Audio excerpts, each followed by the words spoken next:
నమస్తే సార్, మీ పేరేంటి? నా పేరు ఆళ్ళ సుబ్బారెడ్డి. సుబ్బారెడ్డి గారు ఏం చేస్తుంటారు సార్ మీరు? వ్యవసాయమే సార్. మీది కొత్తపట్నం అండి? అల్లూరు, కొత్తపట్నం మండలం. సార్, ఎలక్షన్స్ రాబోతున్నాయి. మీ ఒంగోలు నియోజకవర్గం నుంచి అసెంబ్లీ స్థానానికి పోటీపడే అభ్యర్థులు తెలిసే ఉంటుంది కదా. దామచర్ల జనార్దన్ రావు గారు టీడీపీ పార్టీ నుంచి, అలానే బాలినేని శ్రీనివాసరెడ్డి గారు వైఎస్ఆర్సీపీ నుంచి చేస్తున్నారు. ఇద్దరిలో ఎవరు గెలిస్తే మీ నియోజకవర్గ అభివృద్ధిని ఇంకా ముందుకు తీసుకెళ్ళగలరని మీరు అనుకుంటున్నారండి? మాకు జనార్దన్ గారు గెలిస్తేనే బాగా చేస్తాడు, గతంలో చేశాడు. సార్, 2014లో గెలిచారు జనార్దన్ గారు. మరి 2014కి ముందు, 2014 తర్వాత మీ నియోజకవర్గంలో అసలు అభివృద్ధి కానీ ఏదైనా సంక్షేమ కార్యక్రమాలు కానీ ఎలా అనిపించినాయండి? బాగా చేశాడు. ఈ 4 సంవత్సరాలలో బాగా చేశాడు. రోడ్డు పనులు కానీ, సిమెంట్ రోడ్లు కానీ, కొత్తగా ఇళ్ళు కట్టుకునే వాళ్ళకి కానీ ఎన్నో పథకాలు చేశాడు. బాగా చేశాడు. బాగా నచ్చింది.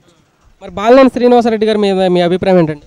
మాకు గతంలో ఆయన పెద్దగా చేయలే, ఈయన కంటే ఎక్కువగా ఏం చేయలేదు. ఈయన చాలా చేశాడు, బాగా చేశాడు జనార్దన్ గారు.